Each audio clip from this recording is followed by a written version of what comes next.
Hi, everybody. Thanks for joining us. As usual, we'll just give it till about 3 minutes past to let people come on, because we all know what that's like. You get that ding sound, don't you, on your phone? Oh, God, I'm supposed to be somewhere.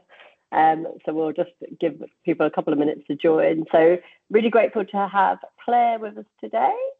And we're going to be talking about what we can learn from sort of rookie recruiter training and bring into marketing. My dog's just about to jump up in the background. Go on. What's your dog called? Alfie. Alfie. Oh, yeah, there he is. He's settling in for his sleep. So if you hear snoring, it isn't me, I promise. I hope it would be me. Oh, don't. Oh. Where are you based, Claire? Sorry. I am in Dorset. I'm in Bournemouth. Nice. Yeah. So is the weather nice there? Not today. Oh, is it not? Yeah. So I was in London for over 20. So I'm Liverpool originally, and then I was in London for over 20 years, and then I moved to Bournemouth last August, and since then it's rained a lot. But my mum is in Liverpool. She assures me it's not your fault. You're like, what have I done? And in London, I'm not being funny, but you just get on with it. You don't think about the weather. You're just doing your thing. When you're at the coast, you're like, the weather matters. And it's quite a revelation. Yeah. So I'm down here. I'm in London for you. I have dreams of moving to the coast and being like on the beach every day. And I am. Apart from the broken foot issue at the moment that I've got, I'm normally on the beach walking every day, which is lovely. Good. But it's funny actually, because I tend to spend most of my time down here in London or up in the northwest. That's like my little triangle of the UK. Yeah, nice. Okay, so we're 3 minutes past, so we'll make a start, and then if people join, they can log on automatically. And like I said to you, quite a few people have messaged to say that they want the recording to be able to share with their team. So I'll make sure that is sent out to everybody. I'm just going to share my screen really quickly over here. Hopefully you can see that now. Can you see what you can learn, the front page? Okay, so like I said, thanks so much, Claire, for joining us today. We're going to be talking about what you can learn from rookie recruitment, and the kind of thought process behind this one and the idea of this webinar was anyone that's seen any of our webinars before will have heard me talking about like how important it is to align your sales and marketing. And it's something that I keep banging the drum on, keep going on about. And so I've been trying to sort of make sure that I'm covering lots of sort of different topics in the webinars. And this one in particular is all around like getting into that mindset of a recruiter. Because I do think that there is a bit of a gap sometimes. I'll often speak to marketers working in recruitment companies, and sometimes they haven't even spent any time sort of on the front lines. They haven't sat with the recruiters, and they're not from that sort of world either. They might have come straight from uni into that marketing post. And I don't think that you can really have a good understanding of who you're speaking to or how to deliver messages as a marketer until you kind of get into that mindset. So that was the idea behind today, to really sort of talk about like recruitment as a whole and what we as marketeers or what your team as marketers could learn from kind of the rookie recruiter training. So those who don't know me should come up now. And I see Brett's on the call today. Did you know that you're on here, Brett? So I'm Katie. I'm a fractional marketing director. I've got over 20 years experience in marketing. I need to update that because it's probably a few more than 20 now. So I'm still holding on to my youth there. But specialising in recruitment for the last 10 years. And we work with recruitment companies of all varying sizes, from people that we just simply advise on their strategies and help deploy, right through to kind of a real done for you service. And like I said, I'm really fortunate today to have Claire Mohammed with me. Claire, do you want to give yourself like a bit of an intro? Sure. Hello, everyone. So my name's Claire Mohammed, also known as Migsy, and you're welcome to call me either. I've been working in the industry for over 20 years as well. Over 20 years is a lovely catch-all. I'm an expert L&D professional. So my background originally was sales, and then I moved into recruitment, and then I moved into training recruiters and becoming an L&D pro. And I was in-house for many years. So I used to work for Adecco and all of their various different staffing branches, and that was a global role. And then I joined a small startup recruitment agency who were 10 at the time, and I worked with them for over 10 years. And I was on that journey of going from 10 to over 100, which so many recruitment firms, that's the journey that they're on, and supporting their recruiters right from trainee level through to director, and for some of those recruiters who left and set up their own business as well. So I really understand that journey of a growing recruitment agency as well as a corporate one, and how marketing can fit in at different stages of the journey, and as well what it feels like to have that almost like that could be a team role or a lone wolf role, where you're under a lot of demand from the business to deliver results and solve different problems and face different challenges, and you've got all of these different hats on, and it's like, how do you navigate that? Yeah. So I completely understand that part of the journey. And what I do now, though, is in my business, I support recruiters, recruitment leaders, recruitment managers and founders in terms of how they really maximize their opportunity for revenue through their sales teams. So that could be working directly with the recruiters, and it could be new recruiters. It could be working with senior recruiters. It could be working with recruitment, that billing manager role, so people moving into managers, or it could be working with founders as well at different stages. And that's all about helping them to develop their people, deliver results, and increase revenue. Yeah, thank you. And just to give you a bit of background, I actually heard Claire speak at a event that I went to, which was obviously a recruitment event. And the thing that I really kind of engaged me was just how practical you were as well. Like, I'm a big practical person. Like, any advice that I give on marketing or anything like that, I try to make it as practical as possible, and the people that we work with, because I think that's really key. And I remember we were talking, I think they were talking about AI, and everyone was talking about all these shiny products, and Claire was going, yeah, but don't just rush out and buy them. I know what you like. Don't rush out and buy them. And that's it, isn't it? Yeah. Because it, you know, like with recruitment especially, people always want to try and get ahead, but that kind of planning thing, strategy of how you're going to use any of these tools, not just from a sales perspective, from marketing, is so key. And just as a little reminder, up the top of the bar in Teams, there is the Q&A button and the chat. You can use either.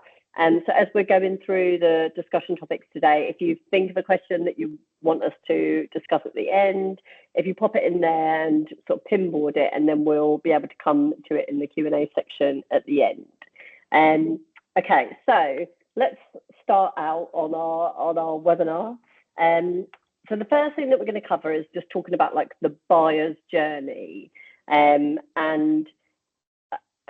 obviously there is some variations, and we're going to kind of talk about that. But why do you think it's important for anybody, whether that be kind of like a marketeer, a salesperson, why do you think that buyer's journey and understanding that is so important?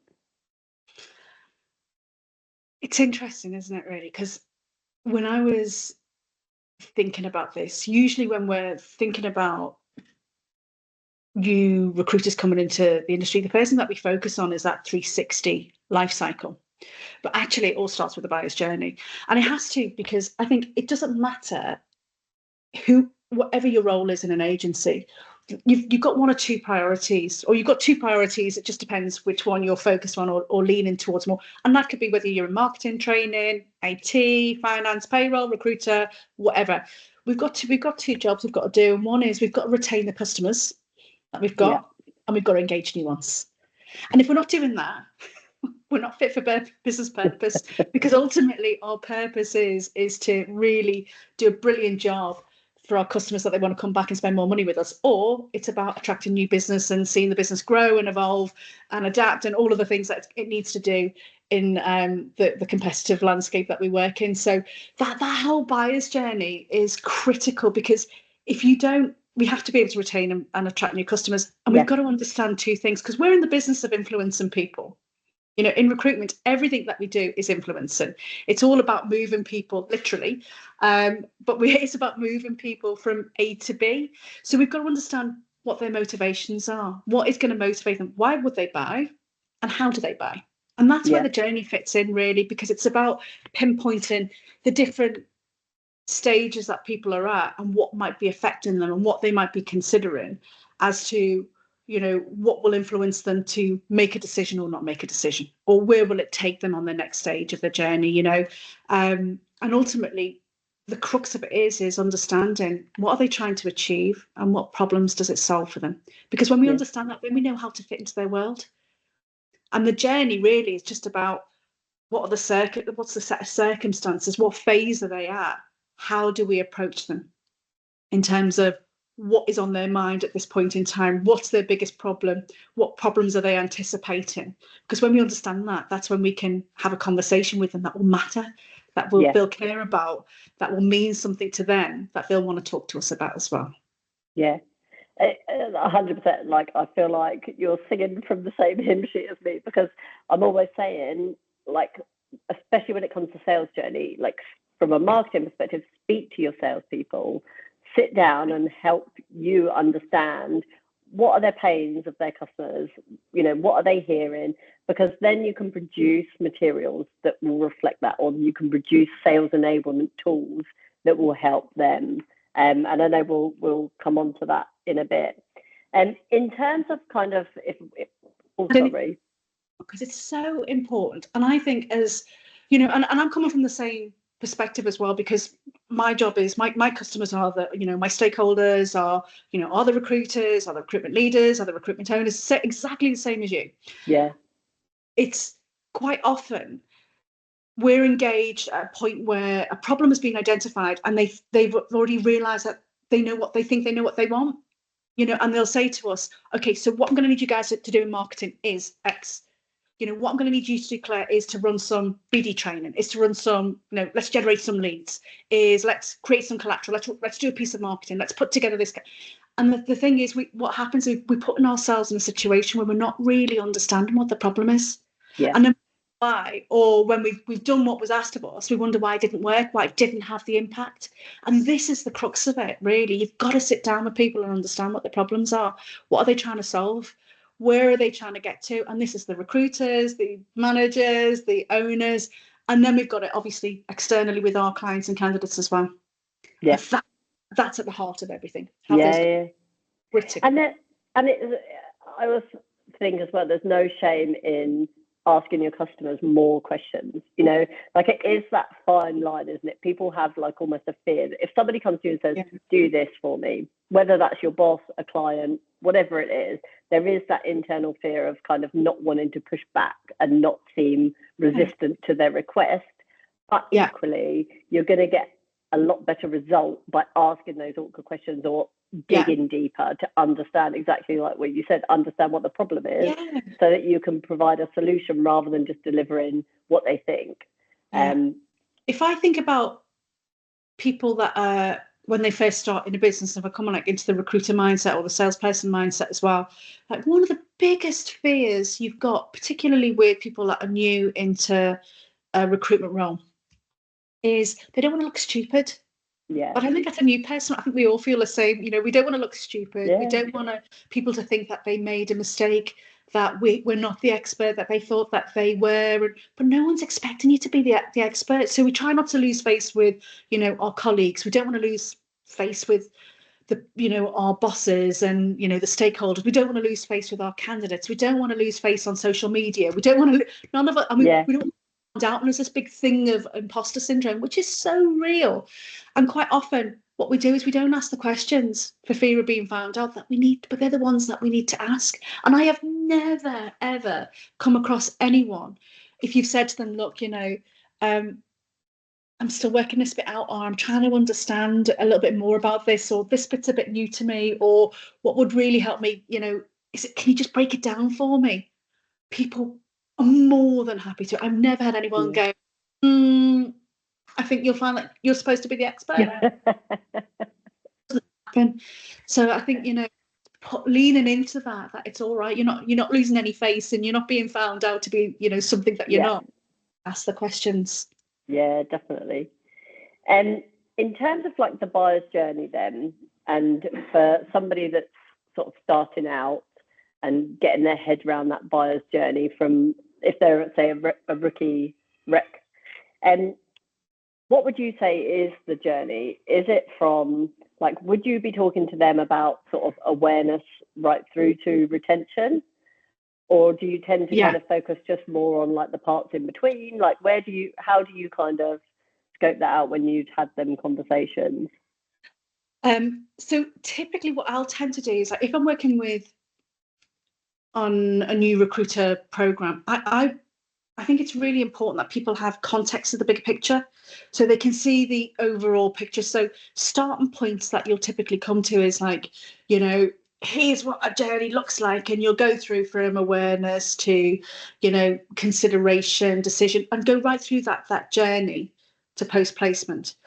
If you ask a recruiter about the journey, they're probably, and most contingent recruiters, they're going to hone in to that point of recruitment, of when the hiring is happening, because that's where their focus is. So it is important, I think, to give people a context and to have them think about, particularly when you've got new recruiters as well, because this is your opportunity to shape their thinking a little bit and to open their mind a little bit, and have them think about, what do you think is important to a client post-placement? What do you think is important to them there? What and help them think about what might they be considering when they're thinking about agencies, because all too quickly, when you get into the point at which they have some KPIs or some activity targets put against their role, normally that's going to be around leads generated. It's going to be around manager names. It's going to very quickly come in, particularly for a contingent recruiter as well.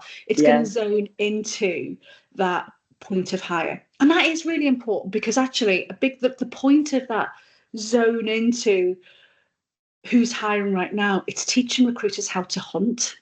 Yeah. And as we all know, for many people in many markets last year, this year, that need to hunt is critical, because if you've not eaten for 3 days, you've got to put food on the table, and that's what tends to happen, is that there's a real focus on that hunting. So you'll have recruiters who'll be thinking about, okay, so when do clients need to hire?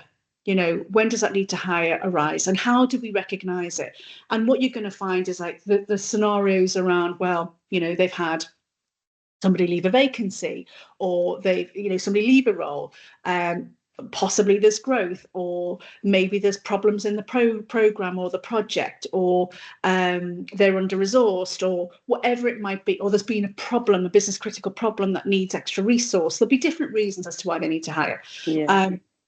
And recruiters are, at that point, from a contingent perspective, they're thinking about, okay, right, they're being asked to find out who's interviewing, what other businesses are hiring, what job ads are out there, what are the vacancies, who's handed in their notice, who's had offers, or what candidates have had offers or offers turned down, or they're taught to be very speculative in terms of hunting for the opportunity. So what we can do is we can do some very targeted candidate marketing, and that raises visibility, obviously, that these are the type of candidate profiles and the candidate network that we have. But you're also, recruiters also hoping that that's going to convert into an opportunity that it's just, they are, other things that they might do is zone in on making reference calls and then flip that into is there a hiring opportunity now? Speak to a senior candidate and, then talk to that person, at some point in the conversation or at some point in the relationship about, are they recruiting and can I recruit for them? So what you tend to find is it's very easy for contingent recruiters, particularly when they start out, to get very focused very quickly on that narrow part of the journey. However, what needs to happen is that I think it's really important that recruiters have visibility of the whole market, because they become very fixed in this area, and it becomes this cycle of cold business, lack of relationship, not focused on awareness, prioritizing the vacancy now, all of those things, and it becomes a very transactional sale. Yeah. You know, what you hope to have happen, or what should happen, is that ultimately we learn how to hunt, but we also learn how to farm. Yeah. And that's where, you know, you want to bring people's attention to having a you know, an emphasis on being able to hunt for sure, but also having that ability to nurture relationships, to, you know, go to top of the funnel, if you like. They're engaged in the market, not just at that point of need, but getting themselves ahead of the game, so that ultimately they're in a position to be having conversations with key stakeholders in businesses around their hiring needs before they're chasing the vacancy that's out there. Yeah. So there is on that bit, but you want to broaden it out. Yeah. And I was going to say that's really a time for the marketing team to shine as well, you know, because that's where they could probably add the most value to that sales funnel kind of journey part. And especially with new recruiters, to be able to give them, or to be able to have that opportunity to kind of showcase, actually, this is what we're doing to help you with this part of the journey. If you could sort of map out the whole journey and almost like warm, fuzzy areas are where marketing are going to be able to help. So we'll help with that attraction piece. We can help nurture those leads by creating these funnels. We can help with that retention piece. We can help with that kind of keeping in touch piece. And to be able to showcase that is a real good opportunity for marketers to kind of fly the flag and hopefully build that relationship a bit more, so that they feel supported. I agree, because I think there's like, too often marketing sits over here and sales sits over here, and we're not working together to solve problems.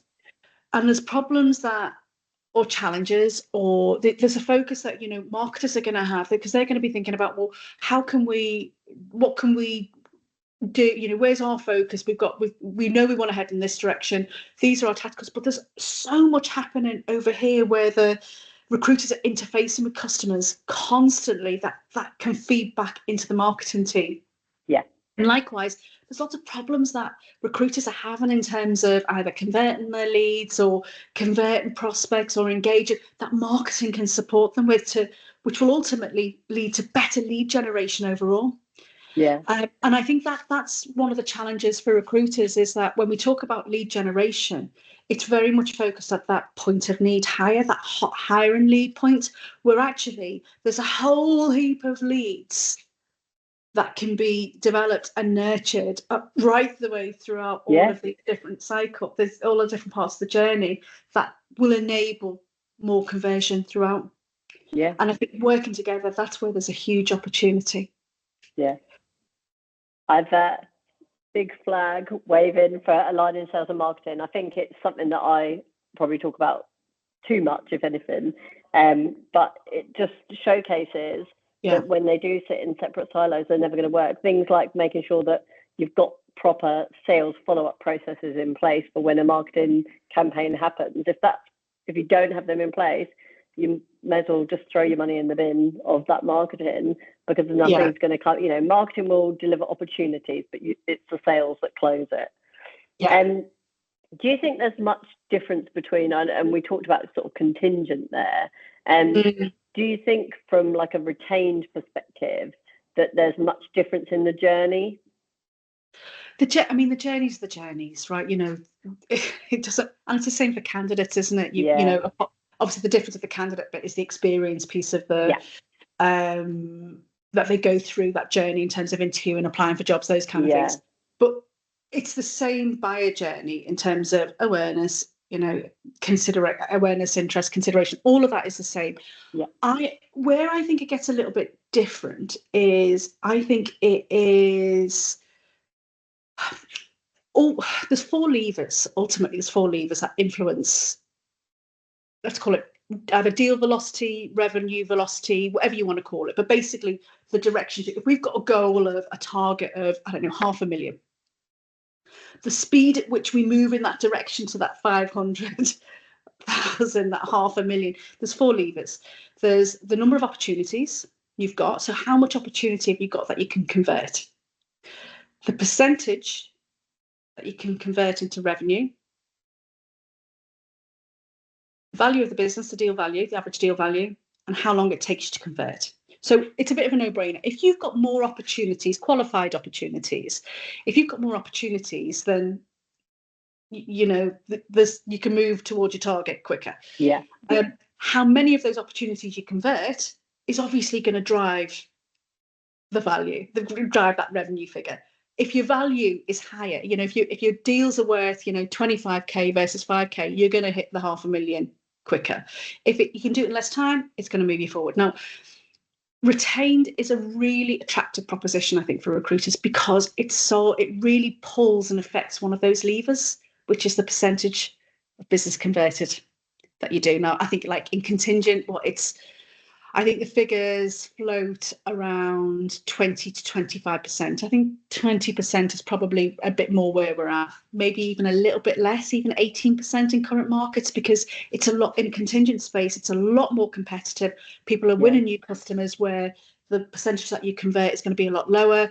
But it's low, and I think the figures that are touted for retained sit up about 95%. It's not to love about 95% conversion, right? We all want to convert more business. I think what makes it really interesting about the buyer's journey is that in contingent, when we think about percentage converted, we think about jobs to placement. I think in retained, they think more around, or rather the retained thinking, not they, because it's kind of a bit us and them, which I don't mean at all. In retained, you're thinking more about retained partnerships versus the vacancy. So automatically, you're already coming into client engagement, so proactive engagement from a recruiter perspective earlier in the journey. And I think that is where there's a huge opportunity for recruiters across the board, is thinking about how can I engage clients or potential prospect clients earlier on in the journey. And that can influence some of the things that you're thinking about in terms of content or attraction or conversations and approach. So, if you're a contingent recruiter and your focus is, I need to pull jobs, the conversations that you're automatically going to be having with your customers or target customers is going to be around, what are you hiring for right now? What are your immediate hiring needs? What are the gaps in your team? And it's going to be very, very focused and centered on that immediate hiring need. If you're thinking about building a partnership where there's increased commitment up front earlier in the process, you're going to be having conversations around, planning future programs, not just one-off vacancies. You're going to be thinking about, what's the direction of the team? What's the overall objective? You're going to be having a different conversation, and you're probably going to be talking to more senior stakeholders as well, which is massive. Yeah. I think when recruiters are focused on immediate hiring need, they get sucked into speaking to decision makers that possibly aren't necessarily going to make decisions. So they'll maybe attempt to hire a manager and then jump into, they'll be easily deflected into internal talent or HR. And it becomes like it's just a different conversation. Contingent, I think it influences the conversation. So contingent, they're content marketing. And if you think about this and reflect on your own content marketing in the business, this might be something to think about. Contingent content marketing is normally around hiring tips. How do hiring managers interview, salary surveys, and it's all great content, but it gears towards a different part of the journey, different part of where you're engaging people. Retained, it's going to be more about the evaluation of candidates, talent pools, attraction, talent solutions, these different things that are gearing there. And that's where I think there's a huge opportunity to think about the different ways that we engage people into the conversation with. Yeah. And because then that influences how you convert it as well. Yeah, massively. And in terms of kind of storytelling, and this is something that I hear, in marketing quite a lot. We talk about it, and I know in sales it's used from a perspective of kind of working and training people in sales.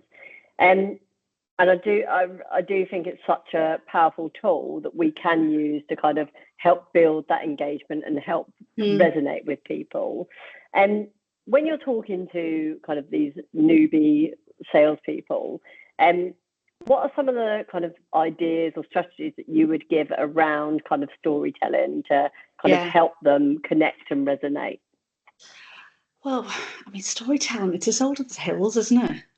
I mean, it's just, I've got a friend, and she's kind of like a stage person. And she, one of the things that she said to me is, life is just a bunch of stories that we tell ourselves to make sense of the world. She's so spot on. I was listening to Michelle last week that you had on the webinar. She was talking about mindset, and she did a brilliant job of simplifying mindset as just being mindset is just the stories that we tell ourselves. To tell us, to be human is almost to tell a story. It's just how we make sense of the world.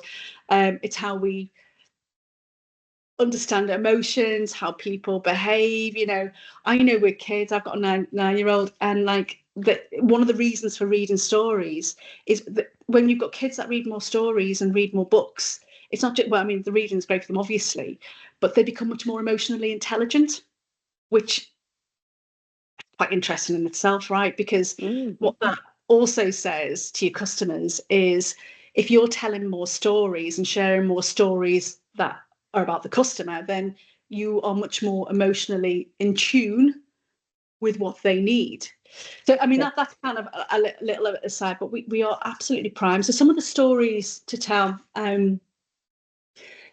I think, but this is where ICP comes from, isn't it? Your ideal client profile. Really, the crux of it is knowing who do you want to make the story about. And this, I think, is the most important thing about storytelling. It's about putting your customer or the person that you're trying to influence, because again, it's all about influence.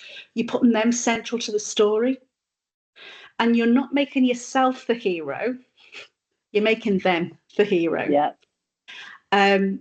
So something I'll talk about with people, I was in a coaching conversation yesterday, and we were talking about some of the objections that they were getting, and this was an experienced recruiter, and some of the objections that they're getting are, we've already got other agencies involved, which is, it's typical, it's just normal. And we were talking about how to approach that. And, I know we'll talk a bit about objections later and how to go about some of that kind of technique or strategy to overcome them. But one of the things we started talking about was, when you are connecting with somebody, almost imagine there's a circle. If I had a piece of paper, I'd draw it. Where's my pens and flip chart pens? At the very centre of the circle, your biggest opportunity to connect with somebody and influence somebody is them, is their experience, is them central to the story. And then you've almost got concentric circles operating out. So whenever you want to connect somebody to something, focus on them. What's their experience of the situation? And if you can't connect with them, what about the people that they are most influenced by? So their role models, their influencers, their mentors, their peers, or whoever it is that most influences them. And if you can't connect with them, you've got to try and get close to the circle as you can. But if you can't, you move out. And then if it's not them, then it will be people similar to them. So, similar companies, similar job titles, similar challenges, similar problems. Which is why your stories around your case studies are really important. Giving tangible, real life examples of people and scenarios that they can identify with, that they can pour themselves into and go, get that. I recognize that you're speaking to me, because this is exactly what I'm going through.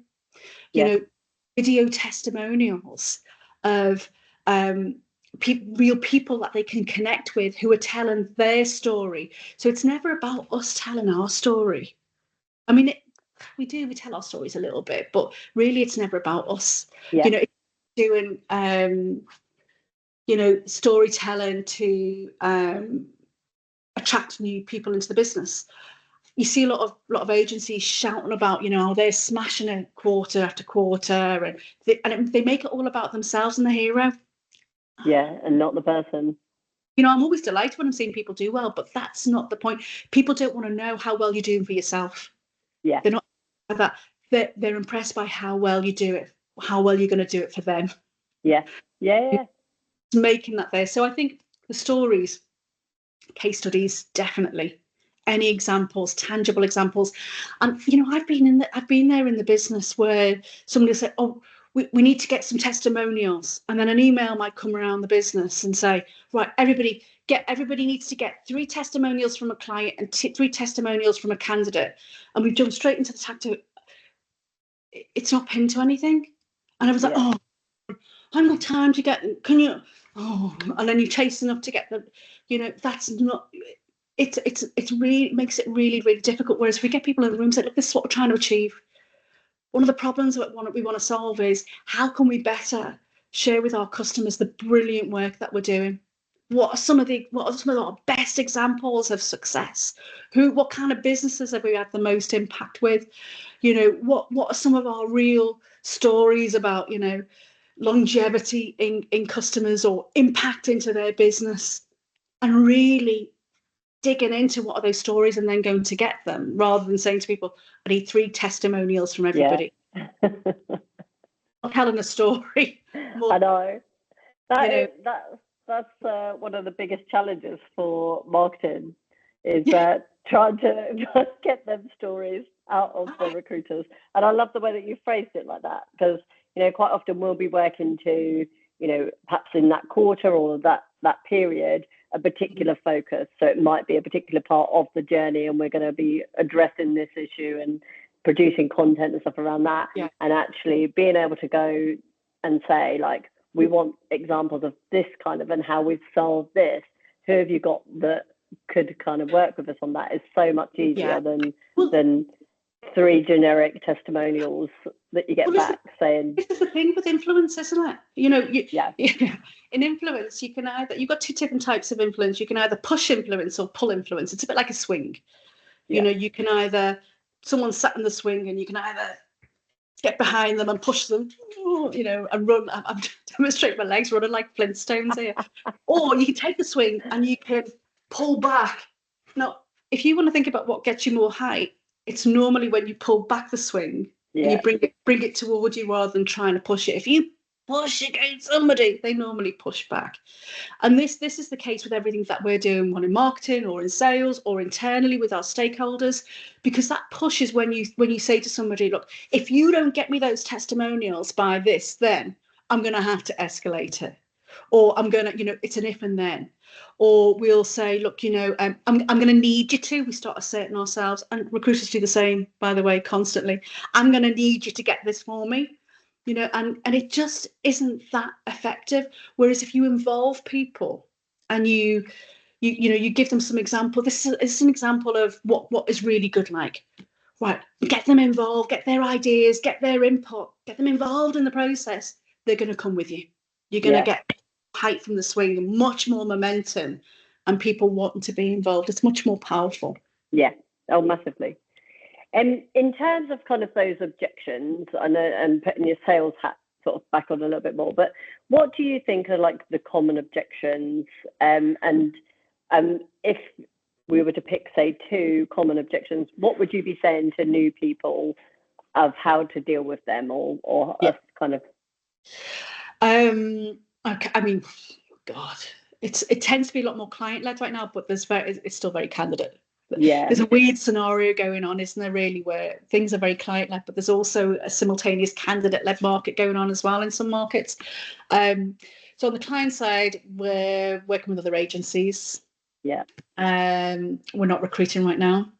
Speak to HR, or we're doing it internal. They're much the same thing. Yeah. But, you know, you get, I'm not interested. Is this a sales call? Too expensive.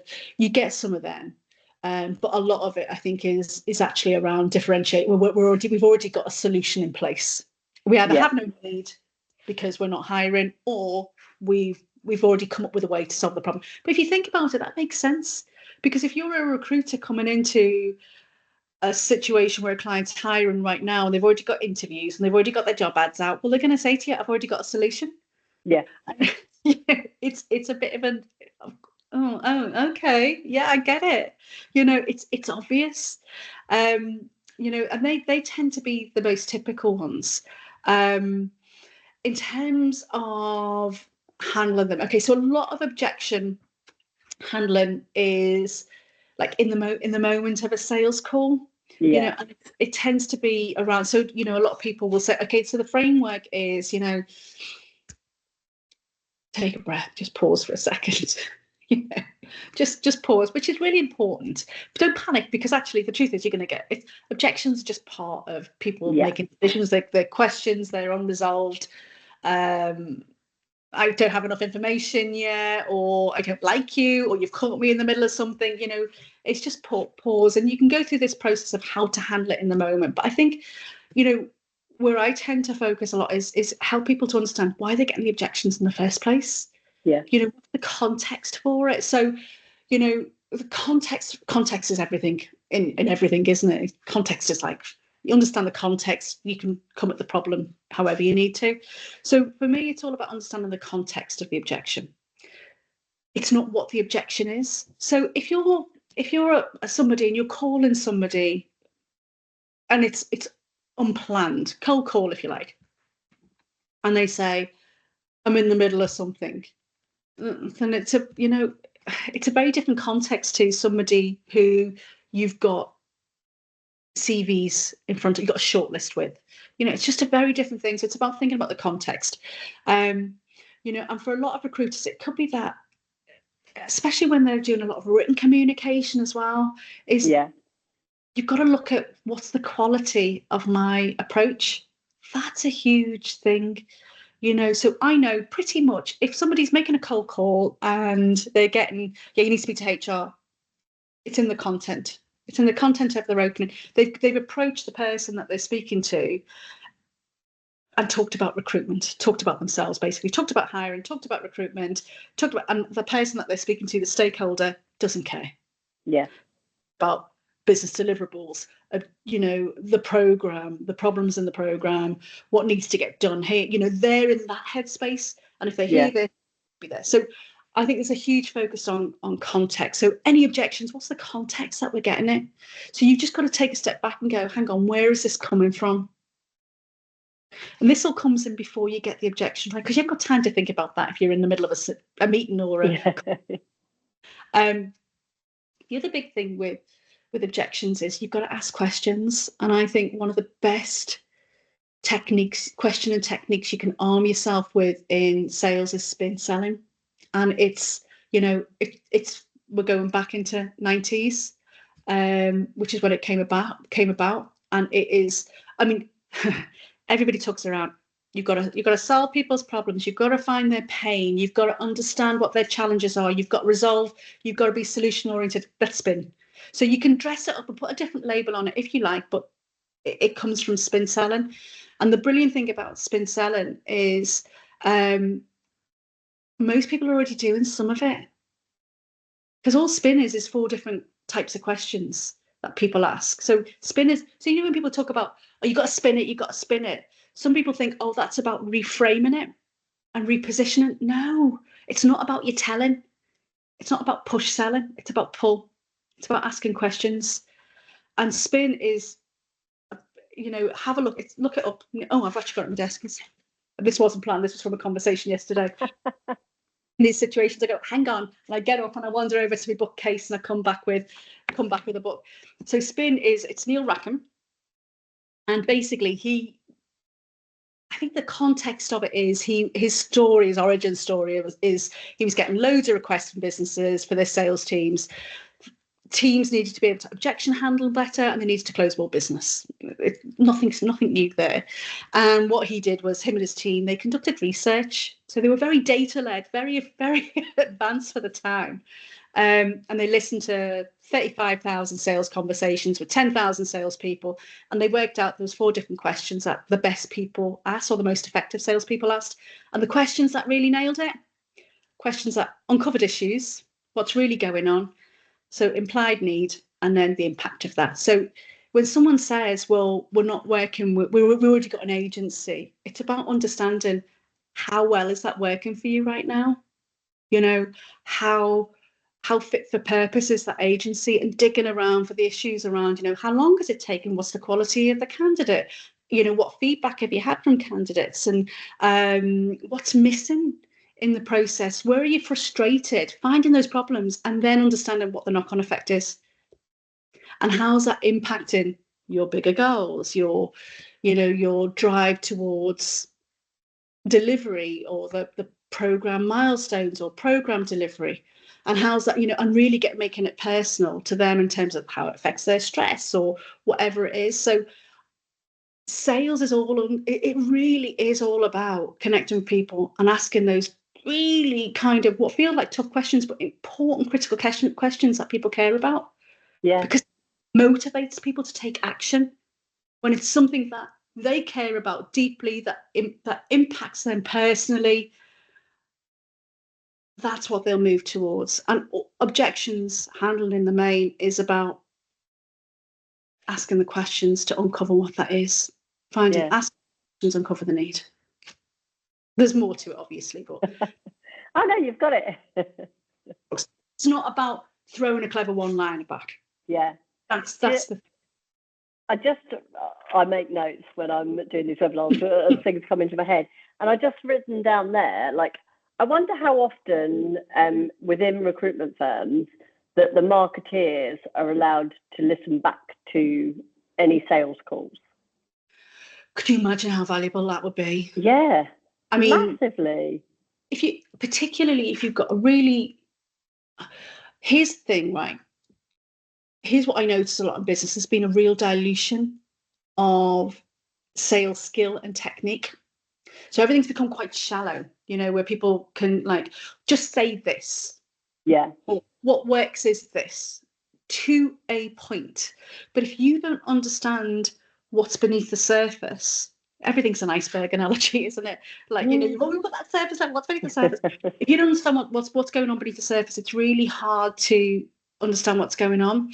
So I think as a marketer, if you can be part of the conversation or have an opportunity to observe the conversation and hear, actually, when do those buyers really connect? What are those moments that they really tune into? When they share that real, that situation about the program, that ultimately it has to go live on that May bank holiday weekend, because the next opportunity when it can go live, let's say if it's something like in financial services and it's production, the next opportunity can go live because they can't do it when the bank's obviously trading, where they've got that window is the end of August, and you understand the implications of that, and you understand the cost and the pressures of the program manager. You can put them in that story. So powerful. So it's not about jobs, it's not about CVs. Of course it's about jobs and CVs. It's not jobs and CVs, it's about really solving people's problems. And I guess empathy as well plays a big role within that. So understanding, empathizing, showcasing that you sort of understand as well. I mean, I've got a face on my saying, well, kind of. I mean, do you know, I think empathy's become a little bit I don't think a lot of people get empathy, if I'm honest, which is why I'm a bit skeptical, because I think empathy has become to be empathetic, you've got to say things like, sure, I understand, I hear. That's not empathy. that's faking empathy. It's a bit like, you've got to actively listen, let them know that you're actively listening. And you're nodding along, and it's you're not actively listening. It is about being present. It's about get out your own head, start having a conversation and listening to people, but this is a confidence thing, right? And it comes back, if we come full circle to the beginning of the conversation, where it's okay to ask questions, it's all right, you're not going to lose face with you're not going to lose face, you're not going to be found out. Actually, what you're doing is it allows you to properly listen and hear what's going on for that other person. That means you can, in that moment, do what's needed to move the conversation forward. That. So yeah, it is about empathy, but I think it's finding a way to get present with somebody, get out your own head, keep asking yourself, what would that mean to them? What does that look like for them? And I think there are ways that you can develop empathy. It's all you can't rule out and go, I'm not really an empathetic person. That's not who I am. It's like such a get out, isn't it? It's like, no, you can learn it. It might not come natural. You might not have learned it yet, but yeah, I think it's finding a way to connect with the other person for sure. Just conscious of time because I feel like there's so much that we could talk about. Okay, in terms of building trust with your clients, obviously we talked about like building that relationship, developing that, focusing on that to build those trusts. How is there any other things that you would say to a new recruiter of how they can build trust quicker with a person, or how they can attune to that person a little bit more to create that trust? It gets a bit mucky, isn't it, really? Because I think trust is, with clients for sure, it's something that comes over time, and it's something that it builds. So I tend to liken it towards a ladder, in that if you think about like a ladder, the relationship that you've got different rungs. So at the very bottom, you've got that stage of the relationship is awareness. So people know of you. They kind of get the gist that you do recruiter, your name rings a bell, that kind of thing. And as you move up the ladder, you're going to develop the relationship. So maybe you'll like go one rung and it'll get to they know who you are. Now they know that you're a recruiter that specializes in a particular market. They know that you have these kind of roles. They get, maybe they've had a couple of interactions with you and they go, yes, you are a recruiter, you do this. But there's no trust there yet. And just because somebody knows of you doesn't mean that you can't expect or have the expectation or to have the privilege of a trusting relationship. Yeah. So you've got to keep building. You keep climbing the ladder, and you keep investing in the relationship. You show up, you're consistent. So things like being consistent, doing what you say you're going to do, following up how you say you're going to follow up, demonstrating not so much that empathy, but that intent that you care about what they need to do. You keep climbing the ladder, and if they're in, if they have experience of working with you and they like it, then you're going to move to a liking stage. And they're going to be like, yeah, I know what you're about. I've experienced what you're about, and I like it, and I'm going to come back for more. Yeah. And then you can move into, a trusting relationship. But that only really comes over time, where there's loads of proof that's there. What you can do is you can draw on other people's proof, and that will help to build that trust. So we all know social proof is huge. Yeah. If you've got evidence, it's evidence, isn't it? Did you say Netflix? No, I said no. Yeah. That's me hearing things, like hearing what I want to hear. No, but I was going to say it's like Netflix, right? You know, we go onto Netflix, we're looking for something to watch, and how do we choose what we're going to watch? We either go on what somebody has said, oh, have you watched this yet? Oh my God, it's amazing, best show ever. And we're like, yeah, straight in there, social proof. Or we jump onto Netflix and it goes trending in the UK, top 10 trend. We go, oh, number one, everyone's watching that, must do that too. So I think you can build some of that in. Yeah. Liking and rapport is a part of it. It makes it an enjoyable experience. Yeah. But I think if you can build some of that proof, that social proof, that can really help to establish some trust. And testimonials. Massive case studies, testimonials. The more we can kind of put together around that.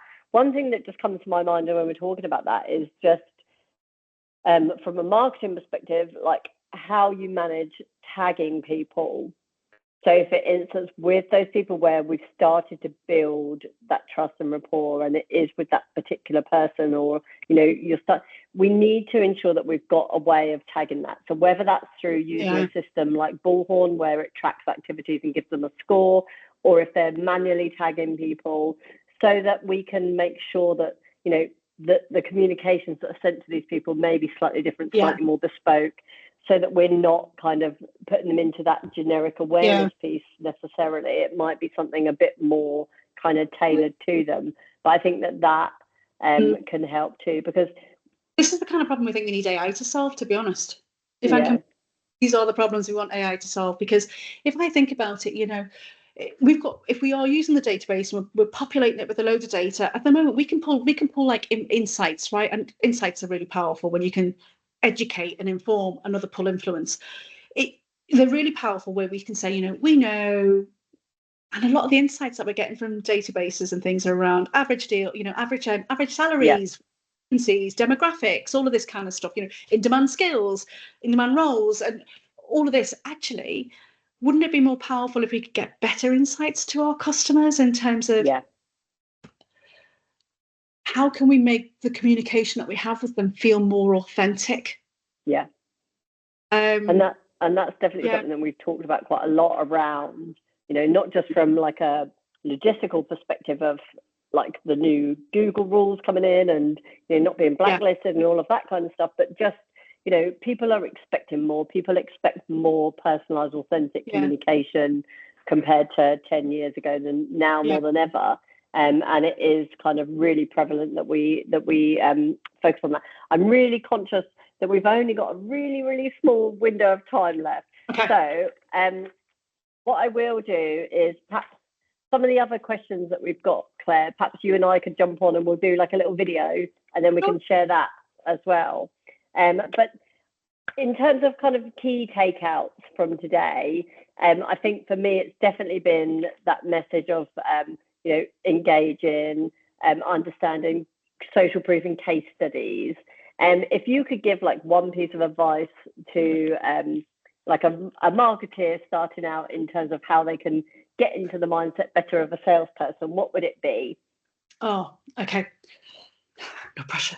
It comes back a little bit, right? I think keep asking people, what's the problem? What's the problem you're trying to solve? Keep asking people all the time, what problem are you trying to solve? Because if you can get the clarity of the problem, then you can work through together to solve it. The other thing is like begin with the end in mind. So before you jump in with solutions and we could do this, we could do this. It's like, actually, where are we trying to get to? What does it look like? What does success look like when we've done it really effectively? And what problems we're trying to solve? That is critical. Spend time with people. We are all so guilty of it. Like my work is in L&D. Is not to throw out a load of like L&D terms which nobody knows about, or for you in marketing, not to throw out marketing terms that salespeople. We've got to find a way to keep having more conversations and not separate each other. So if you can get into sales meetings, listen to sales calls, go on a client meeting, do it, and keep asking those questions, and do not worry about like being an imposter or having to save face. You are not expected to have all of the answers. If anything, that ChatGPT is like teaching us is like, it's all, whether it's correct or not is another matter, but that's the same thing. We know where it's come from. You don't have to have all the answers. You've just got to be able to like have the conversations, and that ultimately is what sales is. It's about conversations, and it's about connecting with people. I can't tell you. I've got like a bit of an issue where some of my sales cycles are like 20 years old. In that I've trained people in 2004, and then they come and say, I want the same training I had 20 years ago. And what a sales cycle. But it shows you that the importance of that authentic communication and experience that you give people and the impact that you make with them. You've got to work with them to solve their problems and help them. Yeah, brilliant. Well, look at that. We're 13:59 on the dot. So thank you so much for your time today, Claire. I found it really insightful. I love absorbing all of this knowledge from all these people that we've had on the webinars, and you especially, thank you so much for coming on. I can see in the Q&A, Johnny, thank you. He'd just written like really great insights. Claire, thank you. One of the best in the series so far. Like I said, let's set up a time and we'll kind of cover off some of the other bits that we had, and then I'll be able to share that video with everybody too, because I think everybody's going to definitely want to share and watch this. And thank you so much. Claire, we will send around the recording from this, and I'll include in that email, like usual, all of Claire's details. So if people want to reach out to her directly, then they can connect with her on LinkedIn. She's Claire Mohammed Migzi, isn't it? on your LinkedIn profile. But I will share the link also, so people can connect with her directly. Thank you so much again for coming on. And that's it now. We're breaking for the summer, so we'll be back in September to continue our webinars. And maybe we could get Claire back on in September for another topic around R&D as well. And thank you so much. I'll see you guys soon. Thanks, Claire. See you soon. All the best. Bye.